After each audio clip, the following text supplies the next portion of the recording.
Okay, sorry for the room. I'm in my bathroom doing this review because I have to do this review. I promise you guys I'll do this review. Yeah, the review I'm doing is Mulan, which came out exclusively in Disney Plus, but the downer was you had to pay money to see it. Luckily for me, I got to see it another way, which I'm not going to say, but yeah, so I decided to do a quick review of this movie, and I've written notes on what I like and didn't like for the movie, so here we go. The movie is basically the same as the animated one, only it's different, and there's a lot of action sequences in this movie. So yeah, the story's the exact same. You've got this girl called Fa Mulan, played by Yifel Lu. Is a little sorry for the if I pronounce these names wrong. I'm sorry. Yifel Lu, and she disguises herself as a man in order to take her father's place in the war, and that's pretty much it. Okay, there's two villains in this movie. One of them is the exact same as Mystique from X-Men. Half the time I was like, okay, is Hugh Jackman gonna come out of nowhere and just battle with this woman that looks exactly like Mystique? Not the color, but she kind of acts like Mystique. The way she shifts into different things. She can become a eagle. She can become a man. She can become something. She keeps changing to different characters. Then there's another guy called Shang. That's like Shang Yu, called Boris, played by Jason Scott Lee, who is in Lilo and Stitch's the voice of David. Nala's boyfriend in that movie. Yeah, the good. Okay, the good is cinematography is good. I like most of cinematography, especially like the production designs. It was awesome. Christina Aguilera makes a comeback. She does two songs. One was Reflection, which she sung in the cartoon one. That was her singing debut, by the way. The other one's called Loyal, Brave and True, which is a new song she wrote for this film, and they're both good songs. Especially the new one of Reflection is nice too. Action sequences is good as well, even though it's very PG-13. The score is good too by Harry Gregory Williams. Sorry, the original score was done by Jerry Goldsmith, who passed away a good few years ago.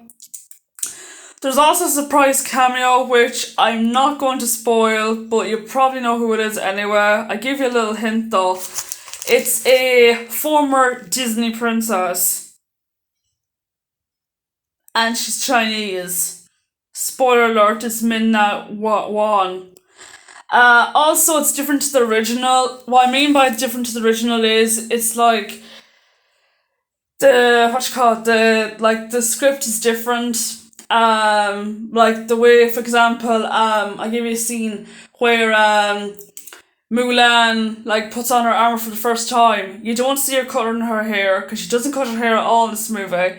She just puts on the armor and goes off, and that's it. In the original one, however, she was looking at her father and her mother talking along with her grandmother, sorry, and then she, of course, ends up getting her getting the blessing all that crack. Then she goes to the thing, cuts the hair off, and then she puts on the armor, gets the horse, and away she goes. In this one, it's just ties up, just like puts on the armor. That's it. Now for the bad. Oh jeez, the bad. Okay, certain scenes were rushed. You can tell this movie was rushed due to the pandemic, because the movie was supposed to be released in March, but due to the COVID-19, they were like, we can't do Mulan now. Then they ended up having it in Disney Plus, and like I said before the intro, that you had to pay. So if you're from America, you had to pay $30. In Ireland, where I'm from, you had to pay €22. I didn't want to pay €22. I said, why would I pay that much money to see a movie that could be absolutely crap? So I saw it I got free, and I'm glad I did. There's no comic relief in this movie whatsoever. Like, what I mean by that is there's no Mushu, no cricket. Even the guys, Yao, Pao, and the other guy, Shen, they weren't as funny as the original ones, voiced by Harvey Fernstein. I don't know who voiced the other lads in that one. There's no songs in this movie, sadly. So if you're expecting to hear "I'll Make a Man of You," "Reflection," which you hear the instrumental by the way that song, the other song, "Honor to Us All," forget it. It's not in this movie at all. The CGI can be somewhat noticeable. You can sort of tell, like you kind of go, oh, that's CGI, that's CGI, that's CGI. The actress is Mulan. Some people give out about Emma Watson, but the girl from Mulan, oh my god, she is so stiff. She's like this all the time, going, Minya, I am so sorry, father. I didn't mean to protect the father and the kingdom. I just talk like this all the time, like this, and I'm like, she was just pure. She was just pure dead. And then people give out, like I said, people give out about Emma Watson. Emma Watson isn't a patch in this one. So yeah. Also, Jet Li's performance. What in God's name was going on with Jet Li's performance? It was like kind of like this going. And I was like, is he actually talking or is someone dubbing over his voice? So, yeah, am I disappointed with this movie? It is a mixed bag, you know. It's not, in my honest opinion, it's not up there with Beauty and the Beast, Cinderella, Aladdin, The Jungle Book, even Maleficent. It's not up there with those movies at all. Or 101 Dalmatians. It's actually number 14 on my list of live action movies from best to worst.